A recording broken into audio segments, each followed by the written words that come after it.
Hey everybody.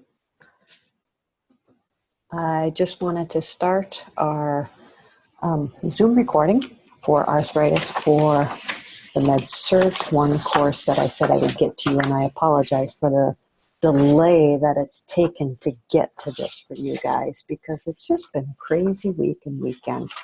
So I'm hoping that you guys have had a great rest of your day, and we're going to start with our arthritis. And I know you can see me, you're like, oh my gosh, what's she doing? She's in a room with a ceiling fan. What the heck is going on? So what I want to do is just start with our arthritis. And we're going to go through a little bit of osteoarthritis, rheumatoid arthritis, and gout. So with arthritis, you have cartilage damage related to metabolic response at the chondrocyte level. You get a fissure and erosion at the articular surface, or you have uneven surfaces which change the range of motion within the joint. Few patients experience symptoms prior to their 50s or 60s, and it can be considered idiopathic. So you can look on the screen and you say, oh my gosh, it really costs this country a lot of money. One thing that you do need to remember, osteoarthritis is not a part of normal aging, but aging is a risk factor for osteoarthritis. So just because they're old doesn't mean they'll have osteoarthritis, but if they're old, the risk of getting osteoarthritis is great. So idiopathic means a neurologic, a skeletal, hematological, or an endocrinology reason for the arthritis, or secondary is known, they have known trauma, and there is no single cause for this.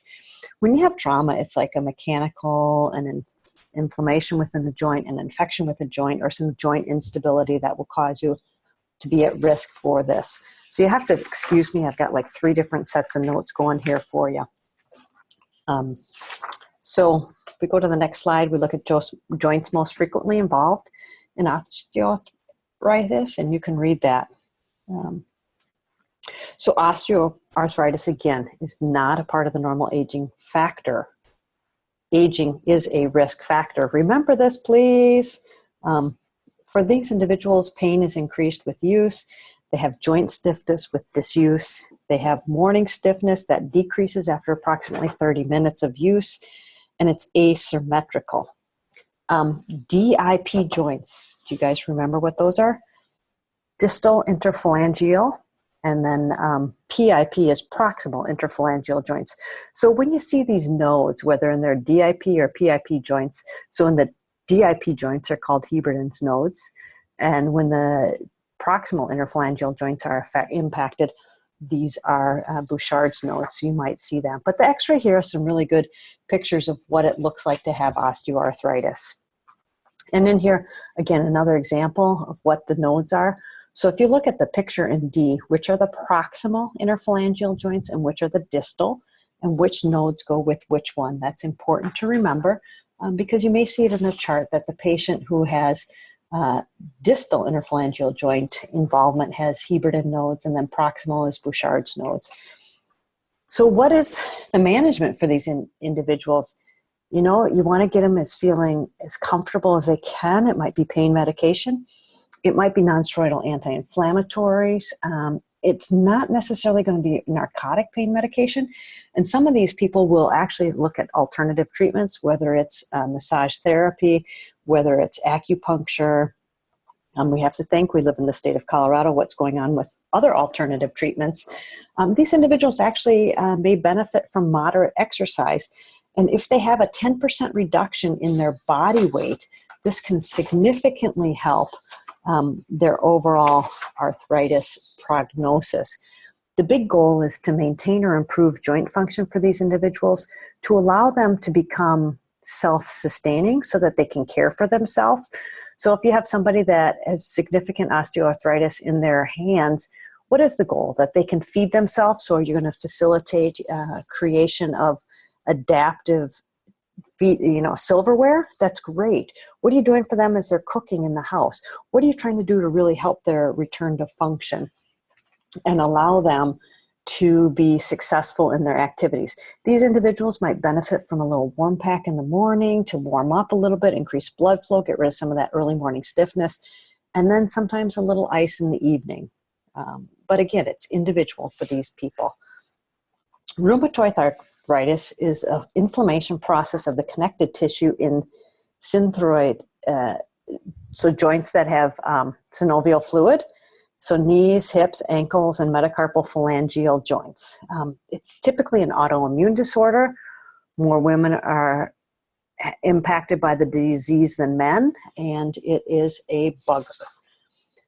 So these individuals, it's nonspecific, it's insidious, they have symmetrical symptoms. That's an important factor to remember, which is asymmetrical and which is symmetrical. Their morning stiffness lasts longer than 30 minutes, whereas with the osteoarthritis, it's usually their morning stiffness lasts longer than 60 minutes. With osteoarthritis, their morning stiffness is approximately 30 minutes in length.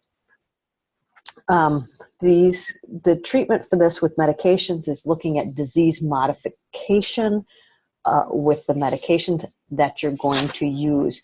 So these individuals will be on some pretty significant meds with a lot of side effects, and you want to really find out, have they had some prednisone? What are they on, are they on methotrexate? What's that doing to their liver? What's their dietary patterns? How much alcohol are they drinking? And other individual questions of each person to know how best to treat them. These individuals also may have sought treatment out in alternative methods, whether it's, the marijuana in Colorado with the oils, the edibles, or, if it's the smoking of it, if it's acupuncture, massage, if it's warm water pool therapy. These individuals will do whatever they can to control their rheumatoid arthritis. Individuals sometimes have to go on disease-modifying medications that are pretty significant and cost like $4,000 per month. Sometimes they'll be able to control it with diet and exercise. So again, find out from your patient what their goal is as to how you can best partner with them to treat them. These are some of the typical deformities that occur with rheumatoid arthritis. And you'll see them. You can read the slide. I'm not going to go over it. But the ulnar drift, that's pretty characteristic. The boutonniere deformity, the Hallgut's valgus. So a valgus is a lateral drift, and then the swan neck deformity in the hand. These are some of the other manifestations of rheumatoid arthritis. Sjogren's is actually, I think the prevalence of that is higher. But these are key components. When you have a patient that comes in with multi-arthralgias, with polyarthralgias, what's going on? Do they have carpal tunnel? Do they have, Raynaud's phenomena and peripheral neuropathy? Then you start thinking all of these are adding up to be possibly some rheumatoid arthritis. And that's something to really consider with these individuals. This is the stages of rheumatoid arthritis, the anatomic stages. And this is what you'll start seeing in the scans, the x-ray evidence that they get. And a lot of these individuals will have multiple joint replacements to deal with the damage that occurs in their body. And they will be incapacitated frequently as far as being able to participate in their normal activities once they get to stage 3 or stage 4. The big goal with your treatment is disease-modifying drugs. Is it Enbrel, Remicade? Are they tumor necrosis factor inhibitors? The big thing is that you want to modify the disease because irreversible damage can occur early. And these individuals, we want to preserve as much joint function and structure as we can. We want to reduce the inflammation, manage pain, maintain joint function. And for these individuals, it's a balance of rest and activity. The exercise plans will be individualized, gentle range of motion. Some people will do well with warm hydrotherapy, and that will help them feel independent as they go forward. So what do you want to do as a nursing and looking at collaborative care? The things we have to watch for is disease progression, the loss of function, the loss of ability to care for self, and then confounding disease processes. And because of their inability to perhaps ambulate or inability to dress themselves, they might have this overwhelming sense of isolation, which can lead to depression. So we really want to watch and make sure that we're addressing those concerns with the individuals who have rheumatoid arthritis, as well as with their families. Can we get them into a support group so that they can experience normal life, or find out what it is to experience a normal life? Osteoporosis. So osteoporosis is low bone mass. It's a structural deterioration of the bone tissue, which is leads to an increase in bone fragility. 1 in 2 women will have osteoporotic fractures in their lifetime. And this is a situation where the bone reabsorption is greater than the bone deposition. It's a silent disease. The question that we have frequently is, did they break their hip and fall, or did they fall and break their hip? We don't know the answer. This is a really good picture of what normal bone looks like, and then what osteoporotic bone looks like. And you can understand how much tensile strength is lost with the picture on the right as compared to the picture on the left. What are some risk factors for osteoporosis?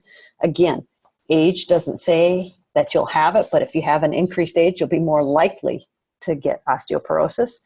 Are you a female, low body weight? Do you smoke? And do you have an inactive lifestyle? Again, we look at the loading of the bony matrix throughout life as to how we lay down that bony matrix and how dense it is. And do they drink a lot of alcohol? And how is that robbing the bones of the minerals, and again, leading to some of the issues that these individuals will have because they have a non-traumatic fracture, they have an inactive lifestyle, they're not taking their vitamin D, they're not getting out in the sun. Are they at risk for this disease? So again, clinical manifestations, you look at the picture of the vertebral body. A is normal, B is an osteoporotic, and so you can see why these individuals will have these vertebral body fractures. You'll see why a lot of times, again, it's older women, because they outlast the men. They will have these fractures and start losing height. And often they're diagnosed with the osteoporosis once they have a fracture. We're seeing more and more with DEXA scans and some of the early individual screening for those individuals. In these individuals, the calcium and phosphorus are typically normal. They have decreased vitamin D. You do a DEXA scan and you have a T-score, and the range for the T-score normal is a 5.3. When they're osteopenic, they'll have an 11.4. And when they're osteoporotic, they'll have a score of 22.4.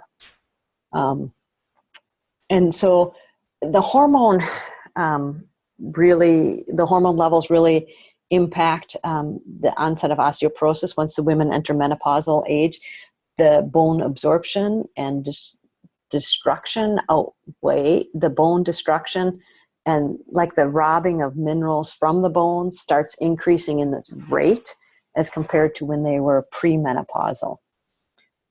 One thing that you want to do is you want to think about, what are they taking in their calcium and vitamin D? How many international units are they getting? Are they out in the sun? Are they doing some weight-bearing activity so we can stimulate osteoblastic activity? Have they quit smoking and quit drinking? Drug therapy, these people might be on bisphosphonates, or they might be on a selective estrogen receptor modulator. Fractures are complications with osteoporosis. These individuals, they may fracture and fall, or they may fall and fracture. We don't know. For some women or men who have significant osteoporosis, even sneezing and coughing will cause them to experience rib fractures or vertebral body fractures. And then you have to think about metabolically, what's going on with their body. Do they have a parathyroid issue that is causing, again, calcium to be robbed out of the bones already when they're osteoporotic? And so how do you address this comprehensively? What's the whole picture? Again, it's that interview with the patient where you can really understand what's causing things to change. Gout. Increase in uric acid production. Kidney function's not the best. And to usually determine this, we do a 24-hour urine to look at uric acid levels. And that's typically after they have pain, swelling, and tenderness in one of the large joints. Their serum uric acids will be elevated. To Another way to diagnose this is a joint aspiration, but this is controversial because you cause more problems. You might decrease some of the pressure and rule out other possibilities, but you might also increase the possibility for infection. The complications for gout are tophi or kidney stone formation. And I think there's a picture later on in this lecture in 3 or 4 in 2 slides about what that looks like. So conditions that may cause hyperuricemia, you can read this. Again, what's the medication impact of this? Are they taking medications that will make them prone to gout? Do they have a renal insufficiency? And now I put them on a medication that, they're going to have some trouble clearing. What's going on? Again, medication. Are they hyperlipidemia? Do they have hypertension? Are they drinking a lot? So here are the nodes that you might see in these individual patients. These are the tophi nodes, and multiple joint involvement and the visible deposits of the urate crystals.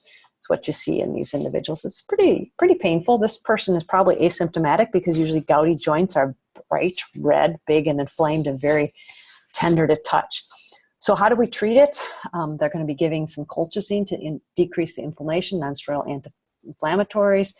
They might be given some allopurinol to prevent gout. We want to look at weight loss, limit the use of alcohol, and then get rid of food that's high in purines, the red and organ meats, shellfish. These individuals might need to go on some rest. You think of bed rest as being mightily extreme. What can we do to help them out and get them into a better situation as far as resting? Do they need to be in a wheelchair instead of bed rest so we can keep some of their ability to function in a normal manner? We really do need to educate these individuals and look and saying, what are precipitating factors? Have they been eating a lot of organ meats and then all of a sudden they had a flare of gout? What's their stress level? Are they, going out and having liver and 5 glasses of wine for dinner, 3 nights in a row? And then you start thinking, hey, wait a minute, maybe this pattern of behavior isn't good. Are they having, their red meat one night, their liver the next night, and then some shellfish the following night, and then lots of alcohol?